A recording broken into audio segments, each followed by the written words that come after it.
Welcome to the first live episode of Popcorn and Root Beer here at In Between Media. Today we're going to take you through Kalshi Cuts, our picks for a bunch of different awards and blockbusters coming up. We cannot wait to get started. Let's get to it.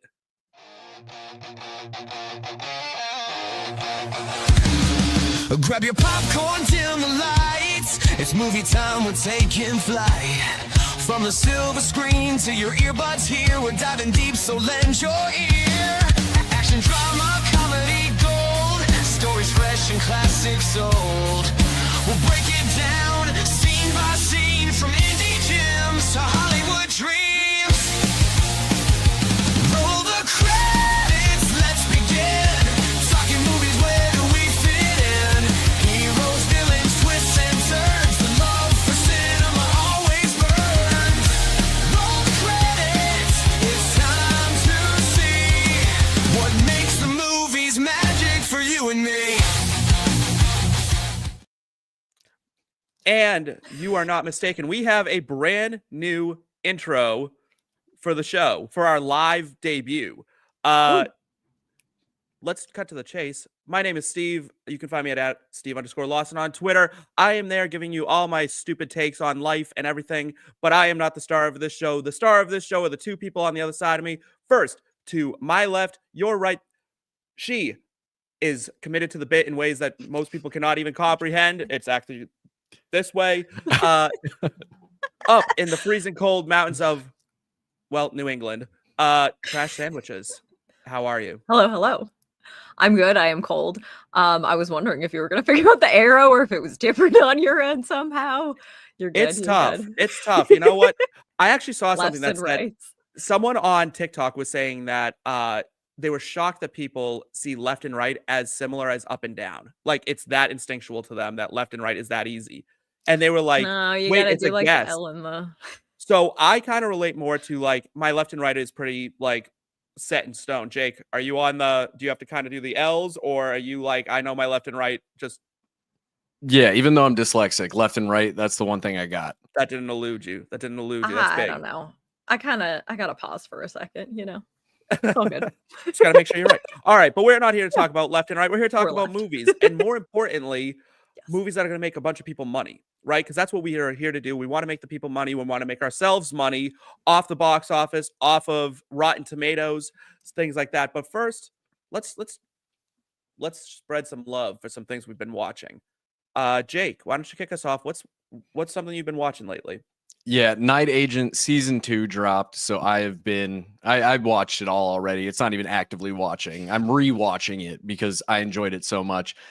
It definitely is a little bit different than the first season. So for those who haven't seen it before, just to kind of allude to what it is, the main character that you can see on screen here, Peter, played by Gabriel Basso, phenomenal actor, awesome dude. He in the movie or in the show starts by stopping a terrorist attack, gets hired by a secret agency, kind of works for like 7 at the same time as most secret agents do, and then accidentally gets put on an assignment where he becomes an agent without actually ever having to be an agent. And that's what the first season follows an entire storyline. The second season, you get some repeat characters, but he's fully in the spy world now, and things go wrong as they do in TV shows. So it's an awesome show. Yeah, exactly. It's an awesome show. Well written, well acted, well shot. You can even like go watch Gabriel on YouTube doing like the firearms training that he did for the show. Or like he's shooting with the people that he did the firearms training for the show. And dude is just a superstar in a lot of ways. Just with his talents all across the board. He's hot, which helps. He's hot. I was actually watching on YouTube today. I was just like randomly playing stuff in the background, and him and Noah Centineo did like the spill the ET, where they like, ask each other questions. And because they're both kind of on like spy shows, because he has the recruit that Noah Centineo has the recruit that just dropped. He brought up that he has been referred to as the internet's boyfriend. But then points out that now that Night Agent has become a thing and Gabriel Basso is in the spotlight more, that he's taken the role of the internet's boyfriend. So the internet is kind of a hoe, right? Like, let's be real. Like, and like, listen, we all have to go through our hoe phase, right? It's a natural rite of passage just in life. I've gone through multiple hoe Same. phases, right? Like No shame. No shame. no shame at None. all. We do not shame here. Like, listen, you know what? There's a lot of hot people on this earth, and I think it's really nice to experience as many as you can. Yeah. Well, Like, especially when you can watch a hot guy like him. He goes and shoots these guns and is awesome at that, but he's also like a super talented painter. So you like we he's love got a man who's sensitive okay. and like touches No. his super creative side. talented like that. Multi-talented. When he was doing his Multi-talented. like martial arts training for, I don't even know if it was for the Night Agent or was for something else that he was doing. He had his coach, who's like a legendary fighting coach, set up a professional fight with him, and he knocked out a 7-0 undefeated professional fighter in like 30 seconds. Like the dude can do whatever he puts his mind to. It's insane. And the show actually kind of leans into that a little bit. So if you haven't seen it, watch the first season, watch the second season. It's amazing. I just want to put you Where both on the is spot it? real quick. It's on Netflix. It's a Okay, Netflix cool. original. Nice. Netflix. Netflix, not a Not a sponsor, sponsor. Could be a sponsor. yet. Could be a sponsor. We're open. I'm gonna put you I'll both cancel on the spot Hulu if you sign me up. If Netflix, if you show up, I'll cancel Hulu right now. in a second. All right, putting you both on the spot. Give me a person who you think of when you think of like hot celebrities that most people don't think of. Recently, like my instinct of hot right Yeah. now is Hillary Duff. Like she's kind of my go-to right now. That's a good one. Oh, she is like really that. hot. She is really hot. God, I'll I'm give trying you to, what do you mean by like hot that most people don't think of though? like they just don't come across because they're not as in the mainstream as like a lot of people are, right? Like so for me, it's like Andy Black, the lead singer of Black Veil Brides. He's like hot. Yeah, he's crazy hot. I don't know what he looks like. Okay. Honestly, okay. So if we're going like that niche, Gabby Rose, she's the lead vocalist of N Rose and plays the saxophone in Bill Murray, my favorite band. Also plays for the Jonas Brothers when they're on tour. It's again a combination of like watching a really hot person do like just incredible things musically. What a weird group of bands. There's something really attractive about that. I don't know. You're putting me on the spot. My mind is like, I can't think of a single attractive person. That's all right. I mean, I can, but it's like not. Oh, Theo James. Theo James. Okay, because what? We're gonna talk about it later in the show. We are. Yeah. Yeah. And Theo James. And yet again, I just okay. Yeah. Something Theo about James him. hot. I will take Very the next what I'm watching. It's not something I'm watching actively because it's in theaters, but I just saw Companion this weekend. Holy shit. This movie is so good. And let me say this, don't watch anything about it. Do not watch a single thing because for some reason the trailer gave away too much. Just go in blind. Go in blind and watch this movie. Like shocking levels of good. Very like different than what you're expecting. It kind of subverts the genre quite a bit. Huge fan. Everyone in it's fantastic. Us the like non-spoiler trailer then. The non-spoiler trailer, I would say the very first trailer shows Jack Quaid's character is like this manipulative like dude toward his girlfriend, and it's a game of her it's really like a game of cat and mouse of her trying to escape and him not letting her. It's a thriller in that sense. Oh yeah, I don't think I can. Trigger warning. So let me say this. Might be out on that. Yes, but no, right? So like that's why like there's only so much I can give away without like ruining the twist. But it there's a lot more comedy beats than you'd expect. So it lands a little bit softer. And then as you watch it, it doesn't hurt that way, right? Where you have to like be like, oh my God, because of a lot of stuff that's going on in the movie. I will put a trigger warning out there that there is a scene where he lights her arm on fire. I'll light myself on fire right now just to get people over that trigger warning. Yeah. So like I said though, watching the movie about it for the warmth. Once like all the twists and turns happen, it becomes very palatable. It was very good though.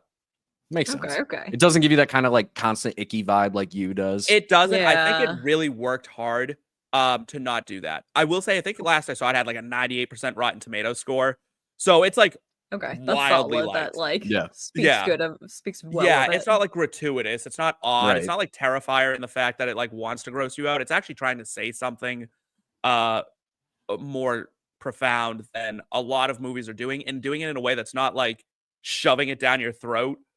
So I'm a fan. That's what I have to say about that. I'm intrigued. But maybe. You're a baby. Trash, what are you watching? I am watching Rain. I would not say that it's a good piece of media to be watching necessarily. If you don't know, this is like a CW drama that I first watched. I think it was kind of while it was coming out, at least like some of the seasons. I think there's 4 seasons, and I'm like partway through season 2. I feel like maybe I got through season 2 or something way back when, like a decade ago when it came out. It's about Mary, Queen of Scots, who's like engaged to the Prince of France, then, you know, in the line of royalty, but they're also like 17 and having babies in ruling countries and like wearing these wildly inaccurate, historically inaccurate gowns that are. I think my wife fun. watched this recently and I was like, what the hell is going on? It is kind of one of those shows. And there's also like randomly sometimes like ghosts or haunted people, but maybe it's not real, but maybe it is. It's very unclear. Like, is she a girl? Is she a ghost? Is she dead? Anyways, that sounds also wild. The weirdest part that I guess I should Nostradamus is there, which Nostradamus at French court. Yeah, exactly. You're like, oh, of course he went to French court. That's where Nostradamus was. I just love this whole time. I just love when shows do that though. Like they're like, you know what? A bunch of these people lived at the same-ish time. We're not positive that they never ran into each other. There's no documentation that they didn't. So or at the same time, wasn't Nostradamus like Russian Revolution, like early 1900s? Mary Queen of Scots was like 16, 17. Nostradamus was really old. Is he? I don't think he's that old. There's an autopsy of Nostradamus. No, yeah, born 1503, died 1566. Nostradamus. Yeah. Oh my God, I'm thinking of Rasputin. Oh, well. I should have known that when you said Russian Revolution, but my history game is not on point apparently, because I'm like, oh, maybe. No. Like I didn't know. I'm like, Nostradamus still isn't the right time period though. If he's 1500. Nostradamus was throwing Hail Marys from the 1500s and trying to predict 2020. I love that. So wild. Anyways, I want to first off thank you both for being here, and also thank our IBT family for coming out and supporting us. Please like, subscribe, share. Let us know how wonderful we are. Let us know if my haircut is doing it for you. Let us know how much we hate. What? No, continue. Finish your sentence first. Well, now I'm intrigued. You've already thrown it off, so now I have to know what's happening. Let us know if we have made you money. Because we need to talk for a second about. Sorry, I'm gonna. Go ahead. Jump the gun into it. Yeah. Okay. Jump the gun. If you saw the Grammys this past weekend, and if you have been following our podcast and you saw our Grammys predictions, then you will know that I predicted the best new artist of the year. It was Chappell Roan, not Sabrina Carpenter. Yeah. And song of the year, Not Like Us, Kendrick Lamar. And so I hope that we made you all some money on that, because I love it. Well, fun. We're gonna use that. We're gonna use that right as a segue then. No, we're gonna use it as a segue, because now I'm gonna do my little promo read. So give me a second. I want to show a platform where you can capitalize on your entertainment knowledge or hedge your risks if you own the stock. It's called Kalshi. It's the first legal exchange where you trade on any event. I can honestly say that I have been using it for a while and I have made money on it, and I have found it indispensable as I trade in entertainment. Kalshi has hundreds of markets to trade on, any sort of entertainment front. I usually use it for Rotten Tomatoes, and that's what we're going to bring you later on. But they have box office numbers, Oscars, Billboard Top 100, video games, and so much more. Kalshi, great. We are so grateful for them as a sponsor. With that being said, it's time for us to dive into our next segment, Kalshi Cuts.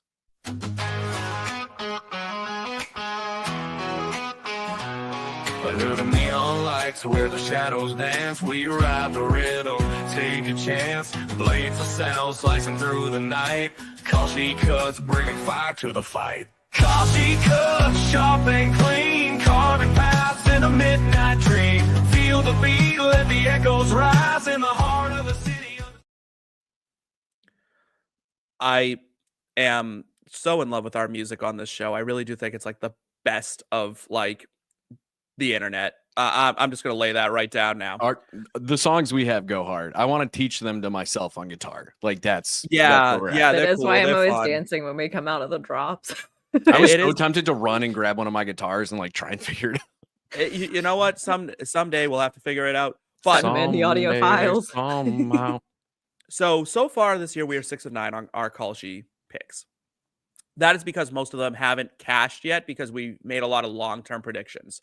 However, on our last show, we made 3 calls. Each of us picked one, and only one of us has had it result. And unfortunately, it was a miss, and that's going to fall on me.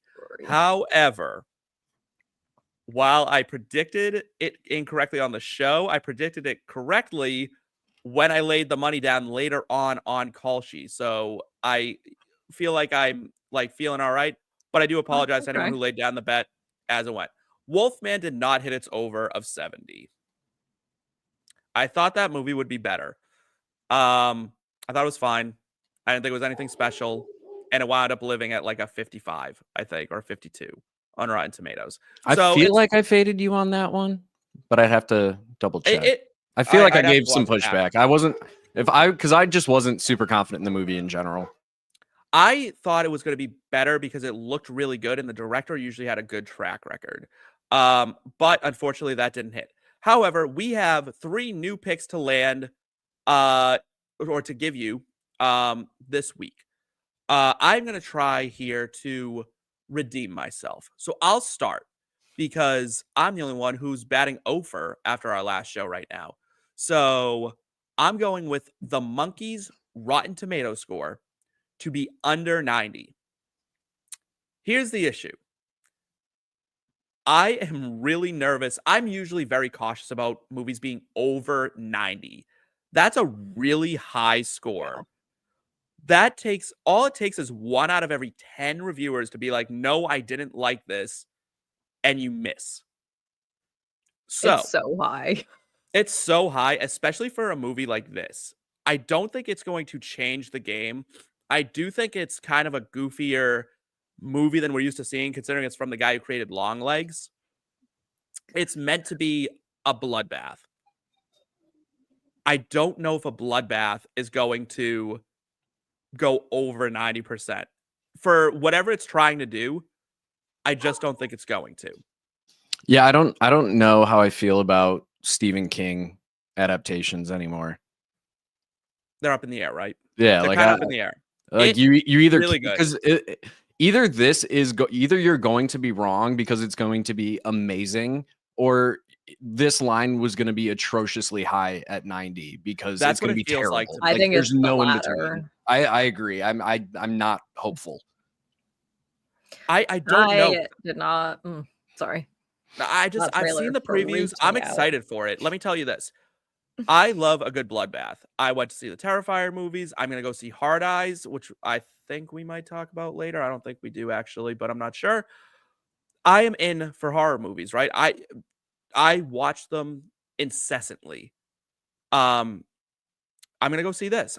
I just don't know if it's a 90% Rotten Tomatoes movie because it is a bloodbath, right? It's not changing the game. It's not making some profound statement. It's kind of just existing to give as many interesting and over-the-top kills as possible. Trash, what's your take?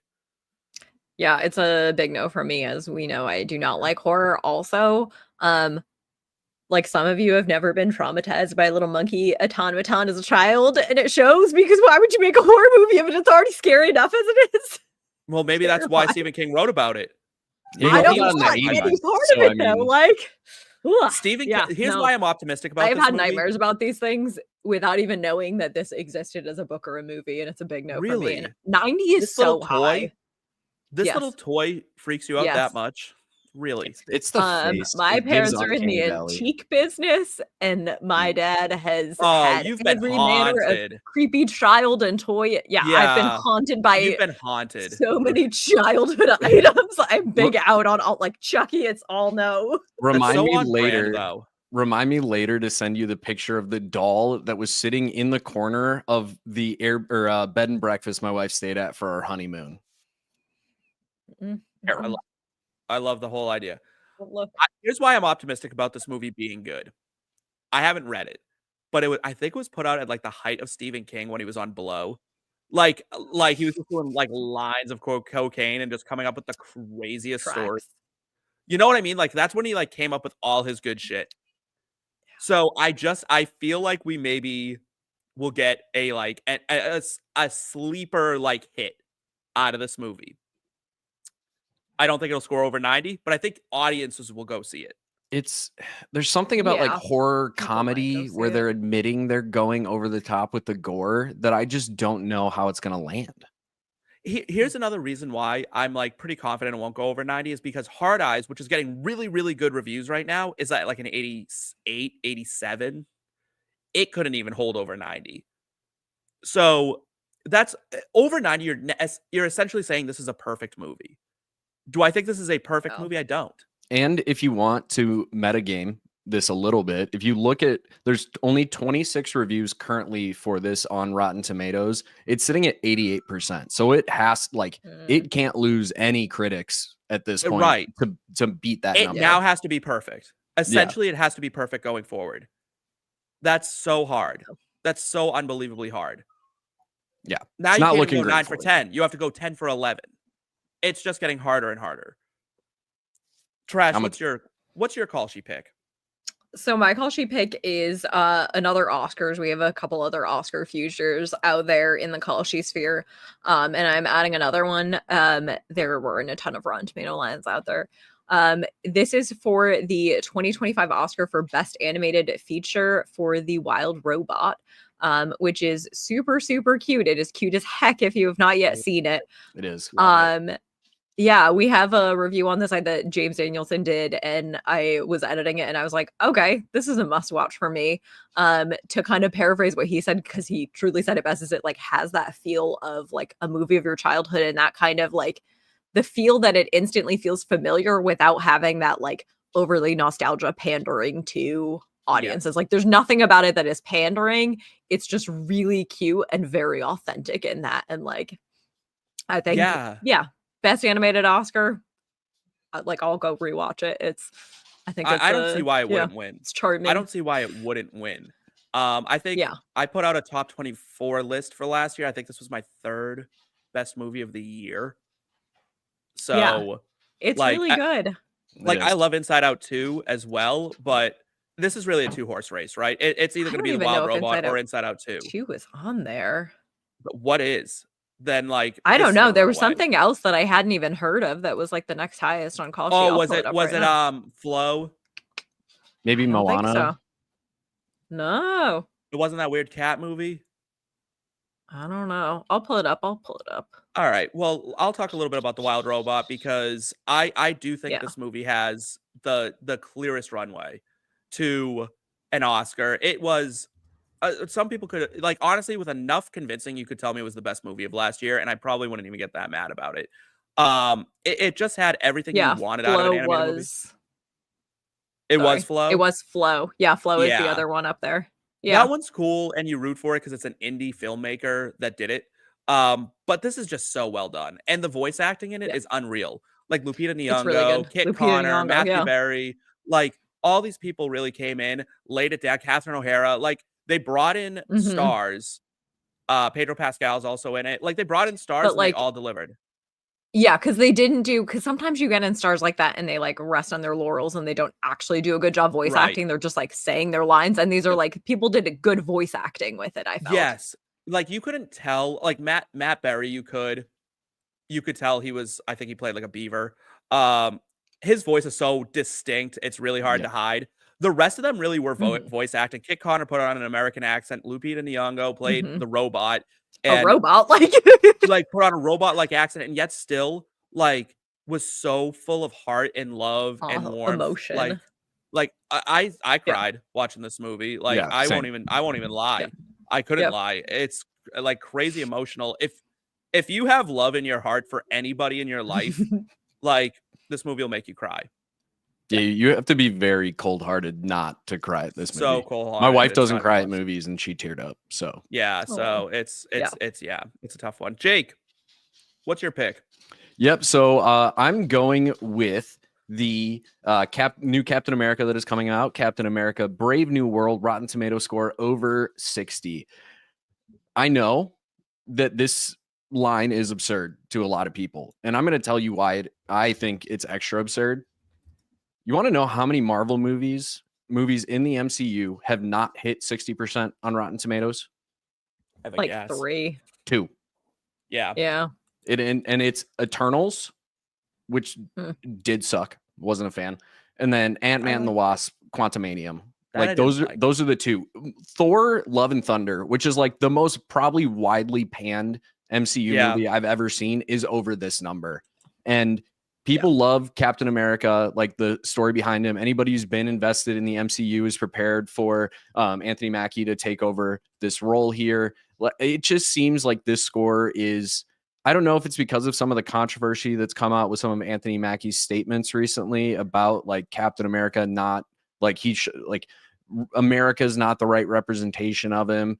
But I don't maybe know if that's gonna affect that, because this line was like this. I actually bet this line a while ago. Yeah, and it was still 60. I'm like, it's 60 feels like that's the edge. For people who don't know, if you're listening at home, 60 is the difference between being fresh or rotten. That is the line on Rotten Tomatoes.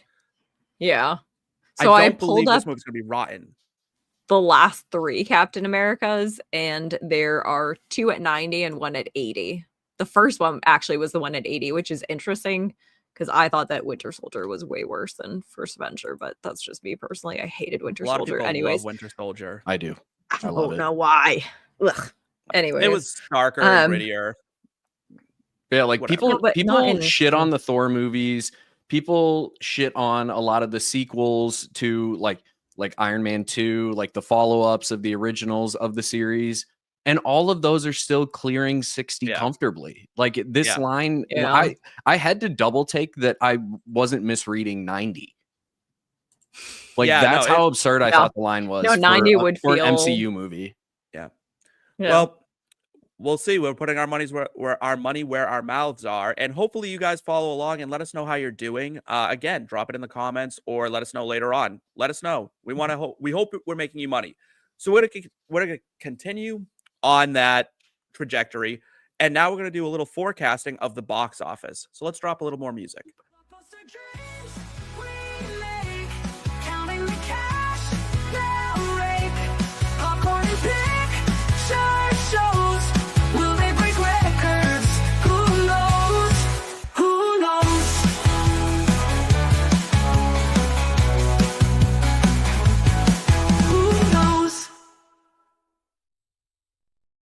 All right. So the way we're doing this, the forecast is on BetUS. They are putting a lot of movies head to head right now on what will make more on their opening weekend, essentially. So our job is to predict that, tell the people how they can make money, and really kind of give them a roadmap.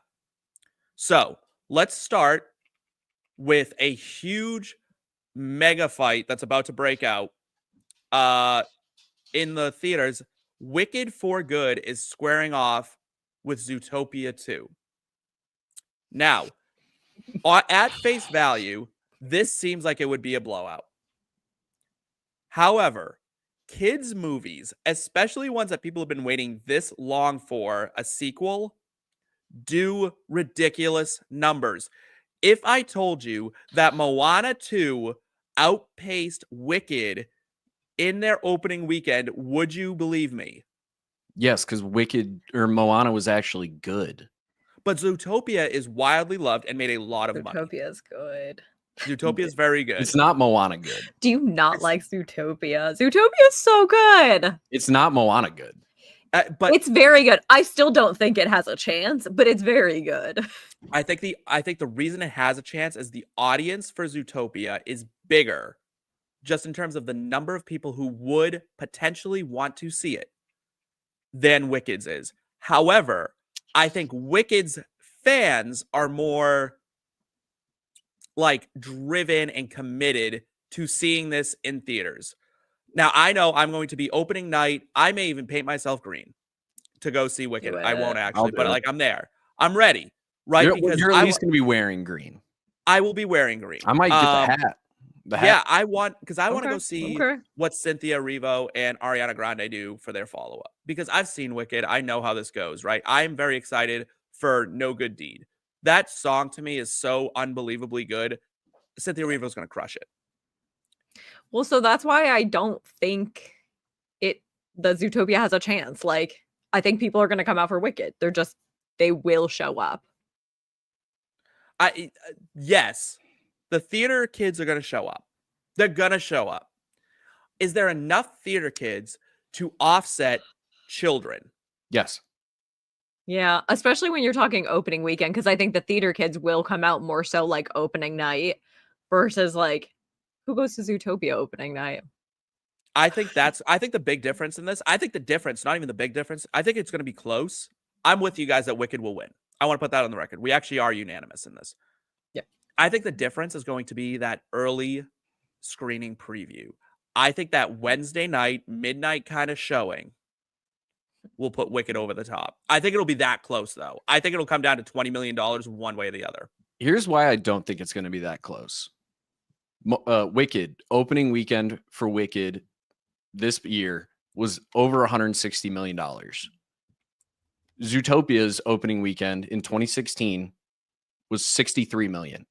It has to do basically over 2.5 times what its opening weekend did 9 years ago. And I don't think the people who, like any kid who saw it when they were, 5, 6, 7, 8, they're teenagers now. They're not going to want to go see it. And so you only really have the subset of people that were either parents at the time or soon to be parents who really enjoyed it and want to show it to their kids now. But here's the rub. I think it's been so long, you lose so much of the audience potential there. If Wicked for good, I think Wicked being so good made the likelihood of Wicked for good being higher in this opening weekend box office, that now Zootopia 2 realistically has to do probably 3 to 4x what it did 9 years ago. Yeah. I think also, sorry. Here's the problem. The books disagree with us. That's the other thing that we're not. Yeah, that's the weird part, though. Wicked is going off at plus 185. Like, they're not even saying this is going to, like, they're saying this is a significant other underdog. And Zootopia is the favorite at 280. We should also say. Yeah, like that's a it's weird. Huge favorite. Sounds like free money to me. That's what I'm hearing. Like, I'm surprised at that. I am surprised. I'm trying, it is our responsibility on this show to give as much insight as we can. Really free money, guys. You have to take the risk. But like, I do think Wicked will win, but I'd be remiss if I didn't bring up the fact that it is the underdog right now. Which is, I think, all the more reason to bet. I agree. Let's move on to the next one. We're going to talk Superman and the Fantastic Four. They are releasing on the same day. Yeah. The same day. Oh. Trash. What you got? Yeah. I'll just say trash. Like, I think both of these movies are kind of like big passes for me. I don't think I need to see either. Anyways, I don't think I need another Fantastic Four reboot. I don't think I need another Superman reboot. I do think that people will go out and see Superman. We're split on this. I am the odd man out. I think Superman is going to have a better opening weekend. Here's the thing. I think that the Marvel Cinematic Universe and the Marvel fandom has dwindled over the years. Like, Marvel once had this great epic following, and they were certainly bigger, and they probably still are bigger, but I think that they have just lost the people with like all of these like movies that nobody like. I know that this is supposed to be the one that canonizes it. Pedro Pascal is the only lead that I've heard of or like really care to see. The Thing just never looks good in a Fantastic Four movie. Then Superman, like, I don't know people that are actually DC fans, but they must exist because they still make these movies. I just feel like the DC fans are going to come out and see it, and I don't think that Marvel fans have that much stake in a Fantastic Four that they're going to go out to opening weekend. Jake, what do you think? Here's why I think you're wrong. I think fight me. The Fantastic Fours that we've seen so far have been so heavily panned comparatively that they actually, like, people feel like this one is actually going to be good. Like, every Marvel fan that I've talked to is excited for this one in ways that they weren't excited for the previous iterations that we've gotten. I think the cast helps. Obviously, you have Pedro Pascal, You haven't heard of Vanessa Kirby or Joseph Quinn, which is wild to me. That is wild. Maybe I have heard of Vanessa Kirby. What And is you she also know in? Joseph Quinn. Joseph Quinn was in Yeah. Stranger Things Boy. and Quiet Place Day One. Like, this man is Do you not, think like, I've seen either of those things, Steve? They would give me so many nightmares. That's fair. Please. That's fair. It's Joseph fair, Quinn- but I'm still shocked you haven't. No, that's heard. I might. That's fair. But yeah, like I think the cast is really strong. The director, Matt Shackman, has a lot of hype around him right now. He's done he produced and directed WandaVision, so there's the hype of how good WandaVision was true. around that coming into it as well. James Gunn for Superman. But he's running it. Which- He's not. I don't think. Is he directing it too? He's directing it. Yeah. You know what? I like James Gunn. I do. But like Suicide Squad was awful. Yes. You know what I mean? Like, yes, he did really well in the MCU. I don't really like. I don't know. Like, I'm torn because he also did the Scooby-Doo movies. So I don't know what the fuck James I think Gunn he is. has the name recognition more than anything, and that's like people will go and give him a chance even if they don't know. Do you think his name recognition supersedes that of Pedro Pascal, though? No, but you can't compare like a lead actor to a director in terms of name recognition. Well, in terms of what's going to draw me to the movie, like realistically, Sure. are you going to be drawn more by Yeah, who's I mean, in the I movie or guess. who's behind the camera? Right? Fair, Like that's fair. kind of where I'm at. But I'm at neither. Trash is like, I'm Yeah. not going to see either of these fucking movies, so I don't know why. I mean, Sorry. like, I don't I'm care. going to see Fantastic Four. I'm I going to think see Fantastic Four. I don't want to see Superman. He's boring. I think the Superman hype has died out, and I think an under talked about part of this too. Right now, Marvel Rivals is a video game that's come out recently. If you guys are familiar with the Overwatch games, they're Yep. hero shooters. Team v team, you pick the character, and the abilities in the game are based off of those characters. Marvel Rivals has surpassed 20 million players in like 2 months of being out, which is absurd. Even though it is a free to play game, I think the Marvel hype from the game, especially now that they just recently added some of these Fantastic Four characters, and they're some of the most played characters in the game right now. I think the MCU hype is just never going to get dwarfed by the DC hype.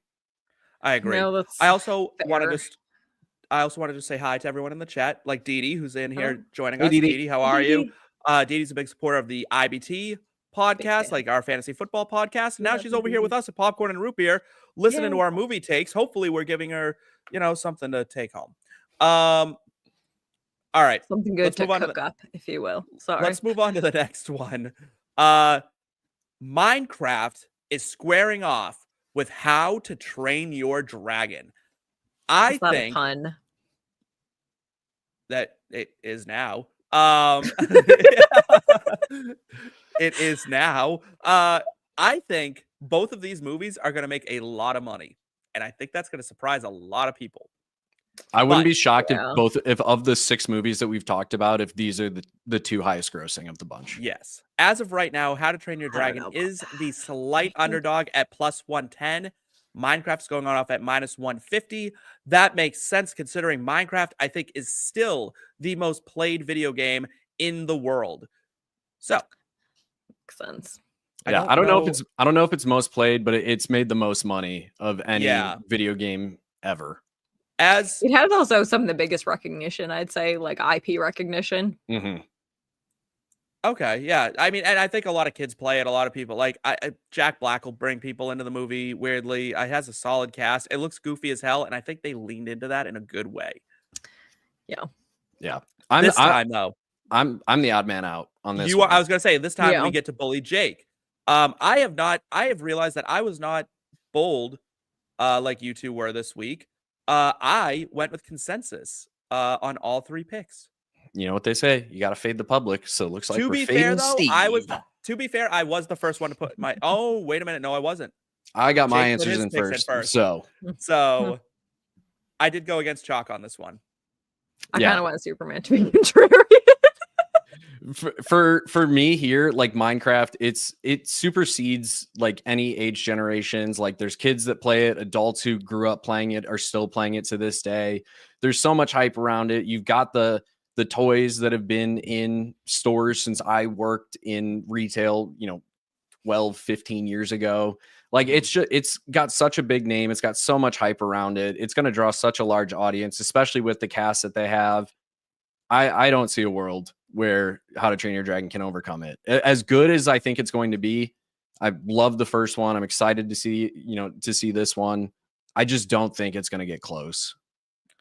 I think it will, because I'm not planning on seeing the Minecraft movie, and I am planning on seeing How to Train Your Dragon. And I usually, not that I'm saying like my $15 is going to put it over the top by any means, but if I represent the average moviegoer, which I do think I see a lot of movies, but I do tend to feel like I kind of live in that space of like, I don't really see things that like bomb. I see things that do well. I will see How to Train Your Dragon. I'm not gonna go see Minecraft, right? Like, I think that is really leaning on kids seeing it. How to Train Your Dragon has a lot of people who loved the originals and are now excited as adults to see this come to life. And the fact that they look like they've done this almost shot for shot, I think appeals to a lot of people. I think you're spot on, Steve, because it's that appeals to me. Is like, I love that movie, and I think it will be a beautiful live action version of it, and it looks like they've done such a good job.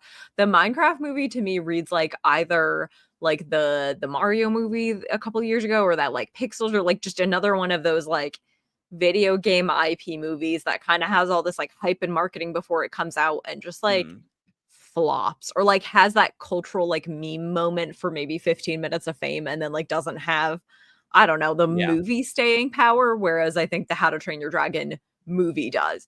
I do think people will go out and see Minecraft because they love the game, and like maybe that does mean that it will have a really good opening weekend. Like, I'm sure it will. I do think How to Train Your Dragon is going to be like, that's going to be the one that has, like gets a little bit more, I mean, wins out of these two, and I think also has the more staying power of the movies overall. I agree. But the one where I draw a different parallel with Minecraft versus like the Sonic movies or anything like that, that was all essentially old IP that had already been dragged out for too long. Like, Minecraft hasn't really changed much since it came out, and people still love it. It's still, one, like Steve said, one of the most played games in the world. Like, I think because it's a fresher IP, I'm almost going to parallel a little bit to the Last of Us TV show that came out. Obviously, very different genres, very different subsets. But because that was modern, that was created into, a modern video game that was created into a show, and obviously, absolutely murdered it, went home with a ton of awards. Everybody's hyped for the second season coming out. Right. Even with as panned as it was from people with various opinions of how much it strayed from the game in some ways. I think because there's a crafter, like essentially a player in the movie, like I think it's going to draw more people to it than some of those older IPs did. Sure. All right. We're going to move on. Let us know in the comments which one of these movies you're seeing, which one you think is going to do better. Like we said before, thank you so much for joining us. Please like, subscribe, share. Tell us how good we are. Tell us how bad we are. Tell us how good we look. I mean, I don't care what you comment. Just comment something. We're going to give a minute or two, or however long she feels like having it, to let Trash handle the spotlight. And we're going to dive into the trash heap. So let's get to that.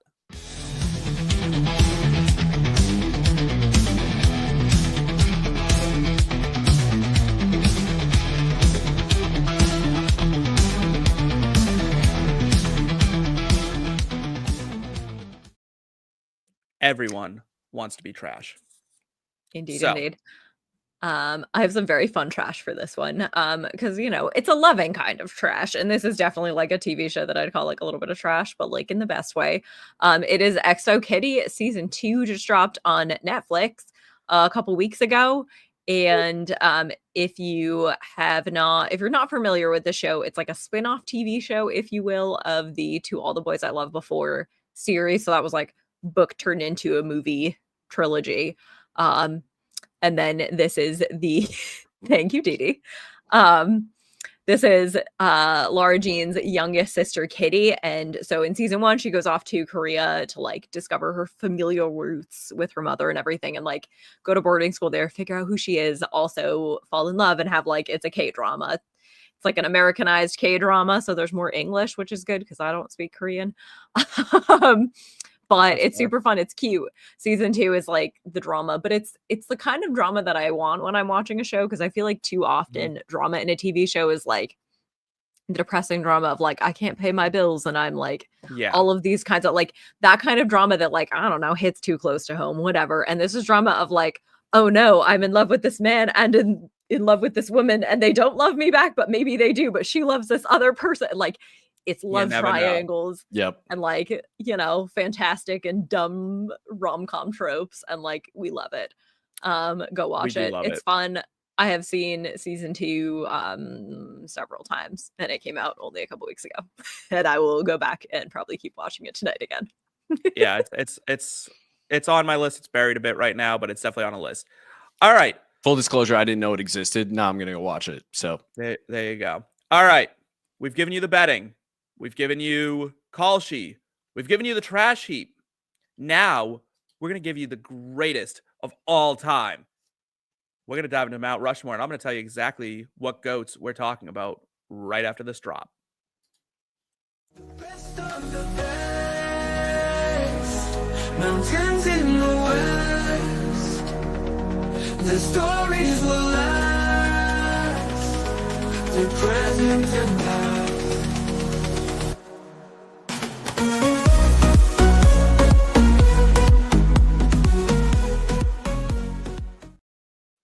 We are all about love here on Popcorn and Root Beer.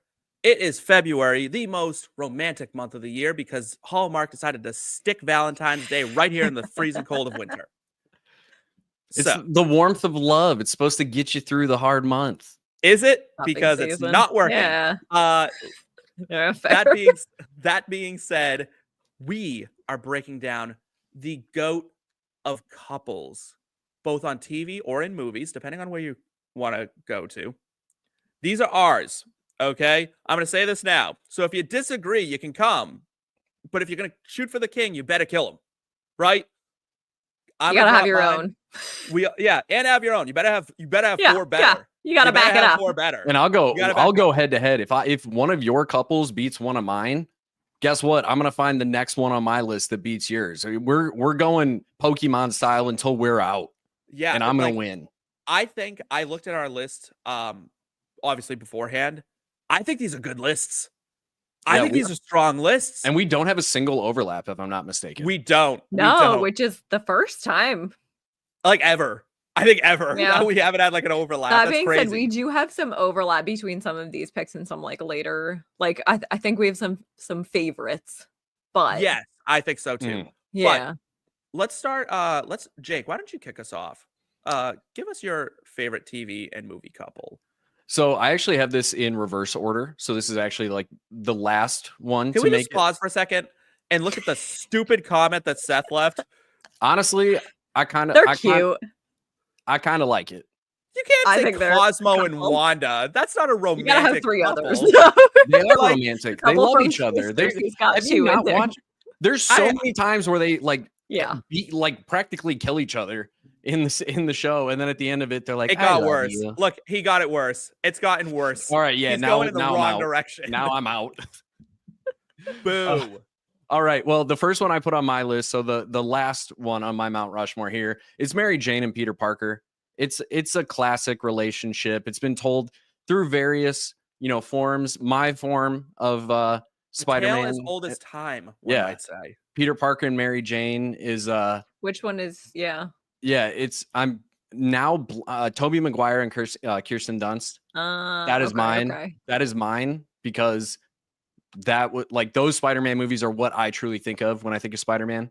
So that's I will say that upside down kiss is like Iconic. I can't think of a single better movie kiss. That Yeah, is I can't. iconic, right? Is it That is mystical? it. No, but yeah, it's absolutely iconic. That- Like I want that. that kiss is why it's on this list. Like Yeah. that moment was so iconic for me. Their kiss is on your list. Is that what you're saying? Yes.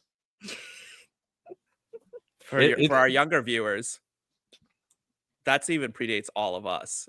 But that is an old Yeah. song reference It for is. those who may not is. know. But yep, they're a classic. They're one of the first movie. They instantly came to mind. Like no thought required. Instantly were on the list, which Love probably it. should make them my one. But I thought of better couples afterwards. So Who else? do you want me? We're to go going through- all 4. Yeah, you Oh, go all 4. Go through all 4. All right, so I'm following that up with Troy and Gabriella from High School Musical. because love it. again, Yeah. right when Okay. I was growing up, right in the heartstrings, getting the jock to accept his musical roots. Perfect. Uh-huh. Love it. It's a classic sir. trope. Also, It- Vanessa it- Hudgens, Zac Efron. We were talking about hot people earlier. Both of them, Zac phenomenal. Efron. Yeah. Just Both both of them them. time. Aged, in my heart. both of them Both have the aged time. like fine wine. Vanessa Hudgens did. It's not his fault. His face got messed up. He's I jacked. think He's it still is. hot. It's not. I He know got he too broke many- his jaw. I think he got too much plastic surgery. He got I've a seen a little. lot of people break their jaw, and I've never You seen can go anybody to do the that. same one as Lindsay Lohan and get it back. It's fine. He needs to get it Yeah, he back. should do. Well, it's not the. There jaw, was a it's time- There's muscles that have built. His Yeah. masseters have. I know that's overgrown what he now. says. As a medical Yeah. professional, I've never seen it. Yeah, well, it's unique, just like he is. Next up, Anyway, I have Gus and Hazel from The Fault in Our Stars. One of my favorite movies to Sure. cry to. Absolutely The phenomenal tearjerker. couple.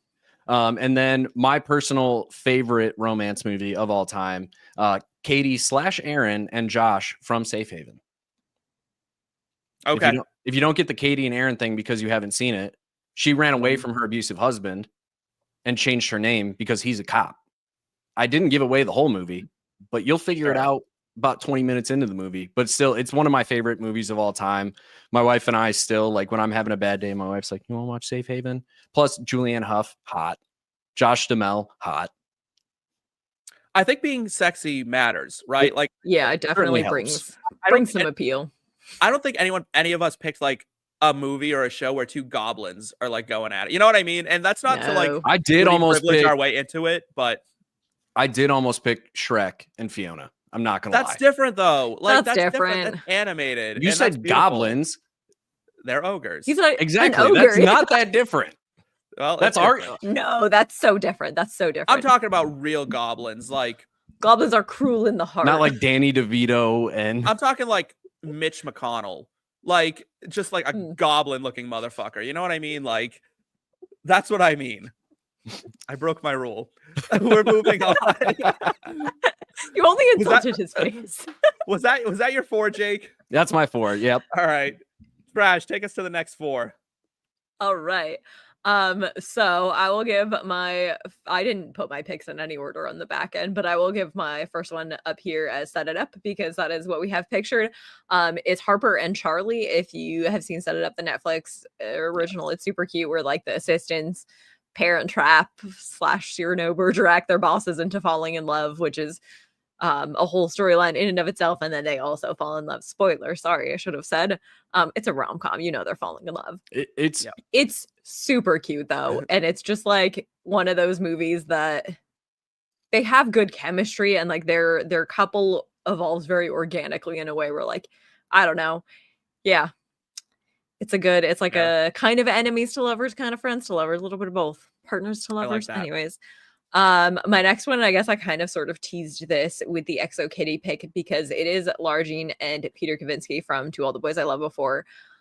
Also, like in cute as hell rom-com movie moments that will never leave my mind is like that little back pocket spin moment. Mhm. yep. How do I do that? I'm not graceful enough, but like spin me like that. I get it. It's I get it. such a good movie, and I like the other two, but it like they kind of ruin that romance for me, and I don't love that about it. Like I feel like the series kind of Yeah, what done? anyways, I have mixed thoughts. But next on my list is one that I will never ever waver from because it is Princess Emilia Thermopolis Rinaldi, Princess of Genovia, Princess Mia and Nicholas from Princess Diaries 2. Which my hot take maybe that Princess Diaries 2 is better than Princess Diaries 1. Maybe it's just I like it better, but like I not a hot love take. Princess Diaries 2. Thank you, Correct- Jake. Correct. Thank Okay, you. Okay. Thank you. This is no shade to Princess Diaries 1 whatsoever. Facts. This is simply a pro Princess Diaries 2 take. And like I need Princess Diaries You know 3. what? I Sometimes needed sequels it. are better. Sometimes 15 sequels are years better. I ago. think Shrek 2 is better than Shrek 1. Agreed. So I'm there with Yeah. you. Yeah. Most of the You're not MCU wrong. sequels are better. I agree. Not a hot Ooh, take. That I disagree. I agree. Anyways. But Princess Mia and Nicholas, it's very cute. Of course. They Of course. yeah. Oh, we love it. The last one on this, and I guess I have like a little bit of a theme between these two. It is Alex and Henry from Red, White, and Royal Blue. They Yeah. are Almost made my list. adorable. Yeah, They are and like the way adorable. that they support each other, like through, I don't know, there's something about like that special bond because when you have like the son of a president, the son of the prince, He's the like prince. that. Yeah, the special prince. bond. Yeah, Mhm. between like lives that no one else can understand, and like it's a Yeah. very special I relationship. love the book. Did you read the book? I did read the book. Yeah, the book is really good. The book is so good. So unbelievably good. Yeah, I did not know. read the book. You should don't read the read. book. Well, you should try it. Yeah, probably. It's good for your brain. It actually prevents dementia. So does nicotine, though. So I got that covered. Yeah, but one doesn't cause an addiction. Like, I'm not. I gonna don't get know. into My it right wife's now. You pretty. could get addicted to reading. My wife's I am pretty addicted to reading. reading. I actually was no almost joke, late. Steve. I was almost late to our pre-production meeting because I was reading a book and I'm like in the middle of a chapter. I'm like, what am I, some sort of heathen? I'm not gonna like stop. Like I have to No, like you keep can't. going. You can't. What am I, a sociopath? At least get to like a good Speed read. stopping point in There's the a chapter. very short leap from stopping your book in the middle of a chapter and becoming a serial killer. And I stand so strong on that. Like, I'm not even kidding. Also on the "you are a serial killer" are the people that flip to the last page of the book and read that first. Anyways, My dad did that on the last Harry Potter book. I really almost had a fucking stroke in the Hide bookshop. Did you do over that? here. Yeah, I don't Why know would why you I do- did that. Are I don't know why I are did you that. that And I person? asked him it. I'm I asked that him it right person. there because he doesn't read either. That's the thing, is he doesn't read. Jake, you're ruining reading if that's how you do it. It makes me just. I See shouldn't this say. comment below? I Look at the am that comment below. person. Do you Sorry. see this? Do you see this? This is the truest thing that's ever been said on this show. Yeah, Books are we always love going to you, be better. Didi. Always going to be better. It's Hot impossible. take. Not to be. always. I can't think of one, and I've read a lot. Maze of books. Runner. The Maze Runner movies are so much more entertaining than the books. If you're talking pure entertainment, the movies are more entertaining. The quality of Entertainment content. is different. Entertainment is different than better. We're not I going to get think into the this right now. entertainment I is can't. I better. can't do it with you. I cannot do this with you right now. I cannot do this with you right now. Trash. I will say Alex and Henry were briefly on my list. We almost overlapped. I'm thankful we Ooh. didn't. I'm thankful we Yeah. didn't. And I just changed my list up. So I saw 'cause- that, and Same. I like it. I respect it. so I mean, let I me- liked it either way, but Yeah, let me lay this down. First things first. I'm going to say this in full transparency. I'm gay. So to me, straight couples don't hit as hard as queer couples. That's number one. So the 101, the only correct answer to who's the greatest couple in the history of TV and movies, it's there on the you can see it right there on the screen. It's Nick and Charlie. Anyone who argues that these two are not the most adorable couple in the world, and Kit Connor and Joe Locke have portrayed them in a way that is so authentic that the fact that they're not dating in real life is so sad to me, because I'm like, they just seem so in love, but their acting skills are off the charts. I had to give them the love. It's such a warm, safe, loving relationship. It doesn't have any of that ridiculous drama of like cheating or abuse or anything like that. It's important. pure. It's amazing. Heartstopper is a wonderful show, and a wonderful couple came out of it. Big love to them. Second on my list, Jake, I made you watch this movie, and did. I am really happy that I did. Ari and Dante from Aristotle and Dante Discover the Secrets of the Universe. First off, amazing book. Loved the book. I've read it so many times. An incredible book. The sequel is good as well. The movie is done really well. Max Ken Dutch. Paleo and Reese Gonzalez portray Ari and Dante. They do a phenomenal job. It's a loving relationship. It takes a while. It's really a slow burn. It's about finding yourself and blah, blah, blah. It's really, really nice. If I was BetUS setting lines for these two to have been on your list, I would have set the line at -1 million. It literally, you Yeah. couldn't have made Yep. money. Like, You would have had to bet $1 Easy million money. to make $1. on like this literally, one. yeah. I don't think Zuckerberg could have turned a profit on the betting odds for these two Nope. for me. Like, it's so bad. Fair. Then Victor and Benji from Love, Victor, the spin-off series Yeah. of the movie Love, Simon. I It's avoided very that show good. like the plague for a long time, because I was like, that's a weird idea to spin off into a different universe from a movie. And I was like, all right. I finally gave it a watch, and I was obsessed, and I watched the whole thing in like a day. So it really became an obsession. Victor and Benji are so cute. Their actors are adorable that play them. They really portray like being in love and that on again, off again teen drama is really top notch for me. And then rounding out my list, I'm ashamed that they didn't make it initially. It is my only straight couple though. It's Sean and Juliet from Psych. I was shocked to not see this on your list originally. I corrected myself here, and I'm really happy that I did, because you can't watch that They're show and so not say good. those two have such amazing chemistry with each other. Like, I truly think that's what sets our list apart from a lot of lists people could create of this. Is I truly think the on-screen chemistry of everybody that we picked is like we could fully believe that they were all couples. Palpable. Yeah. right. Well, so And they many of them, are like rumored to be dating, and it Right. speaks of that. I will say that Also, yeah. James Roday Rodriguez and Maggie Lawson were dating through almost the entirety of Psych. Mhm. But usually that kind of ruins things. I feel like that ruins couples a lot on screen. It kind of like gets in the way of the chemistry. Theirs didn't. They played it amazingly the whole way. I am such a fan. Loved it. I've been on a Psych kick recently. I support it. As soon I'm as I going saw to you be. typing the word Sean, and I was like, oh, I know where this is going. Yep. And Yeah. Yep. Yeah. I'm nothing if not consistent. So it's good. we're going to round out the show here. We're going to go to our awards. Again, we're sticking with the romance theme. So when we come back from this drop, we will hand out some golden buckets for some of our favorite categories. Stars in the sky, dreams come alive, movies never die.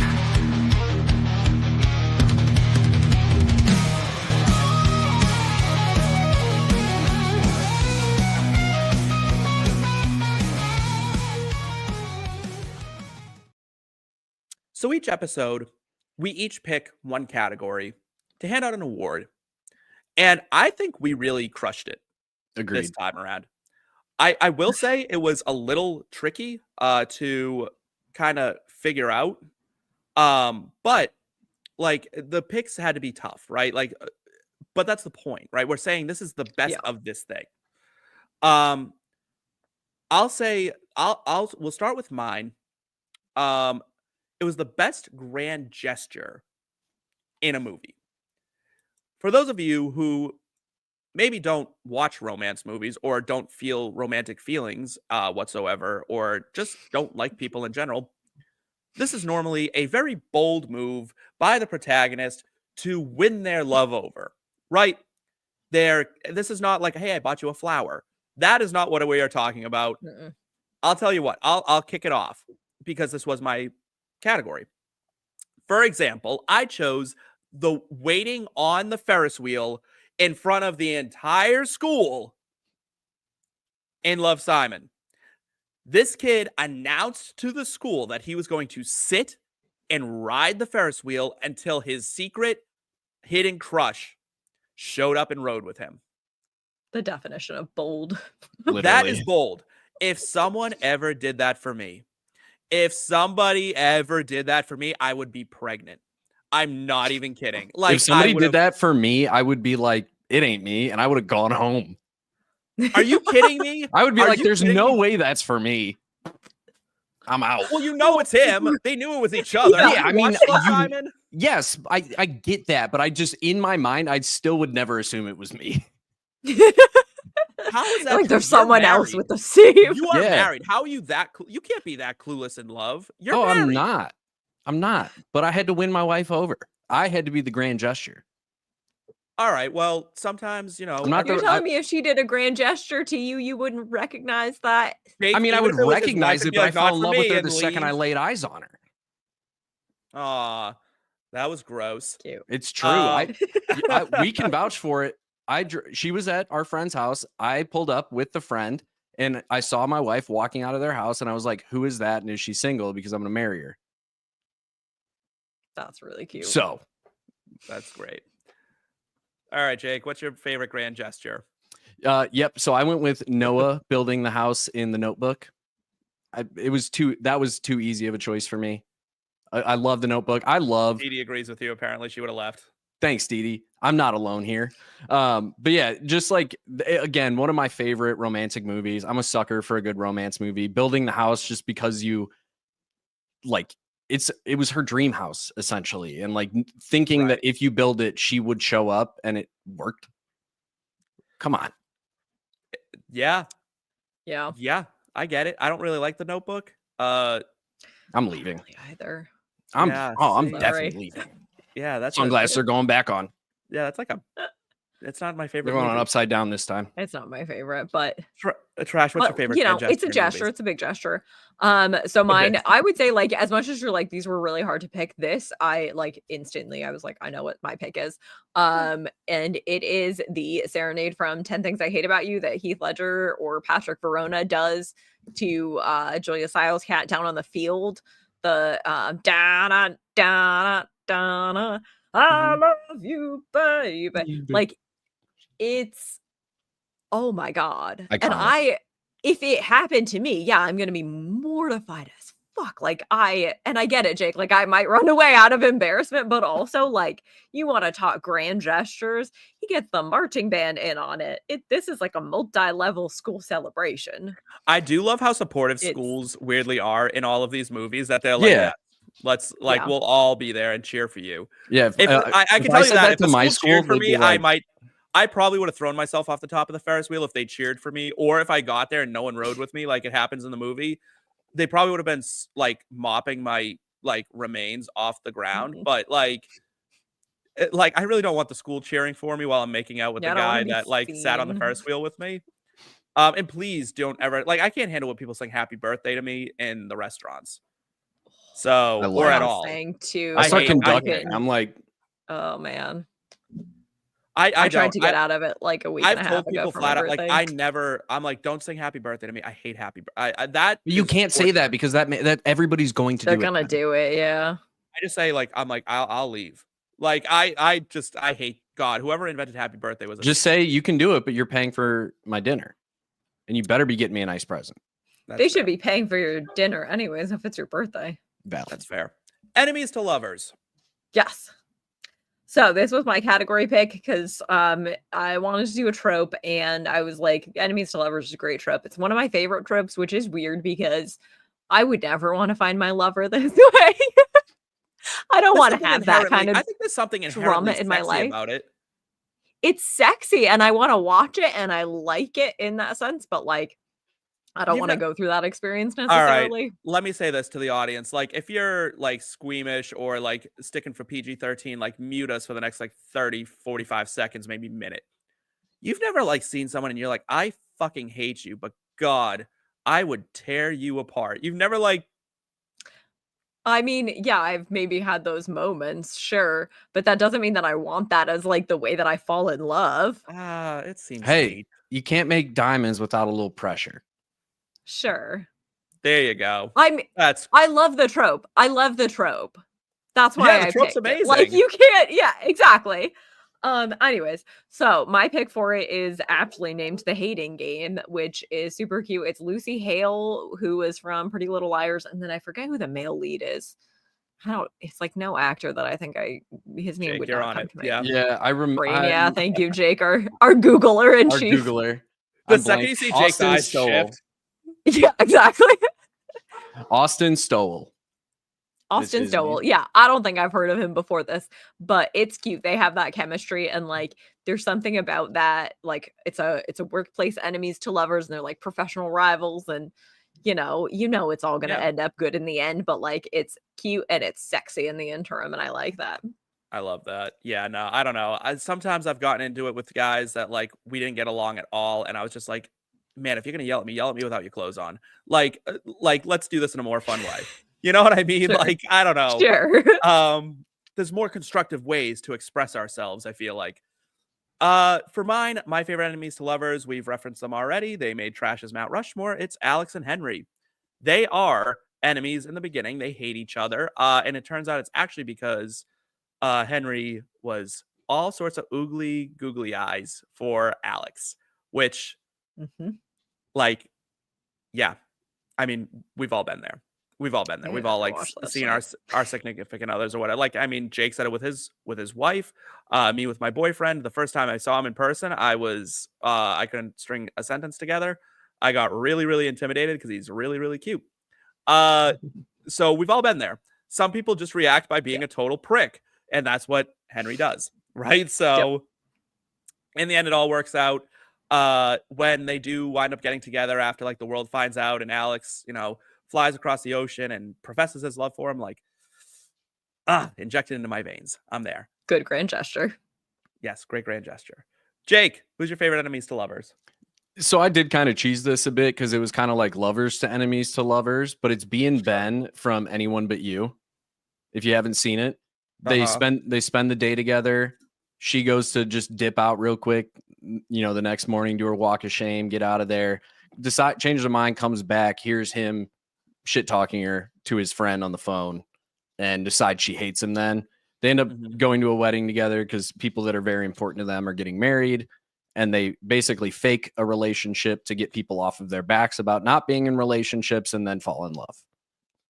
So love it. What I also love about that movie is that you also get the fake dating trope, because That's another good trope. A good rom-com in so many ways. Like, a good rom-com is all of the tropes done really well together. Can I tell you? So I was trying to find a way to work this movie into like some pick of something, right? And I couldn't do it. Have you seen the After series on Netflix? No, there's so many of them. I'm There intimidated. is no way to describe that series. There's 5 movies, and it's just 5 movies of unhinged. It's like there's no plot. It's just one emotional beat after the other. Every scene is just some sort of heightened emotion.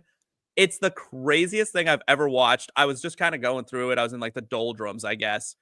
Watched that series in a weekend, and I'm like, these are terrible, and I love every second of it. That's kind of what was going on. I couldn't find a way to work it in because it was kind of enemies to lovers. But they're a terrible couple. They were crazy toxic. So I don't think they were meant to be either. And it all started as like a weird Harry Styles fanfic. That's how the book started. Okay. Yeah, on Wattpad. Oh, it's like right? Yeah. I feel It's like I had crazy. heard about, yeah. Interesting. Yeah. But let's round it out with all of those like fanfic turned. Yeah. Yeah, this was my favorite of the 3. The best love songs. How can you go wrong? That's what I thought when I put it in there. I was like, easy, done. That was an easy one. You want me to go first? Yes. So mine is a song called Tuesdays by another one of my favorite artists. His name is Jake Scott. He is like a singer, songwriter, kind of poppy, kind of country sometimes, folk sometimes. He gets everywhere genre wise, but he's a phenomenal singer. And this is a song he wrote about his wife and his journey of, proposing to her. And the song is essentially about him talking to his wife's father and saying, like, asking for permission to marry her. And he basically, the premise of the song is basically like, love isn't the best days or the worst days. It's the Tuesdays. So like love isn't, you can't think of love as, picture, the lines in the song are picture perfect dancing in your white dress, or the rainy days when nothing stops the crying. Like, you can't think about love on those days. It's the days you are just together, sitting on the couch and being able to say, like, I love this person. I love that we're doing nothing together. I love this person for any reason besides, oh, we get to have this awesome wedding or whatever. And it's just, it's a beautiful song. It's so well written. If my wife and I had a wedding song, this was my choice for a wedding song. We did have a wedding song. Cute. I lost. That's what I'm trying to say.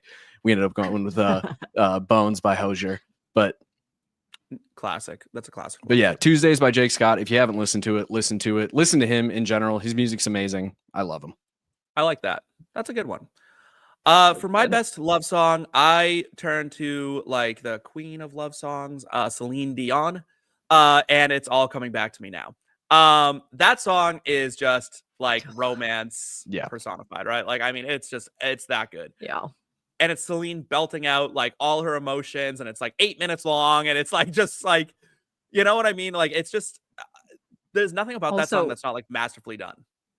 No, the history of that song also with the Jim Stein and Meatloaf drama is like that will never leave my brain. It will never be unlinked with that. And all I ever needed was a duet with Celine Dion and Meatloaf to that song. And we'll never get it, and it makes me mad. But Oh, I that'd be such a love good that duet. song. That sucks. I will never get that now. Yep. Match. Why'd you tell me that? I'm sorry.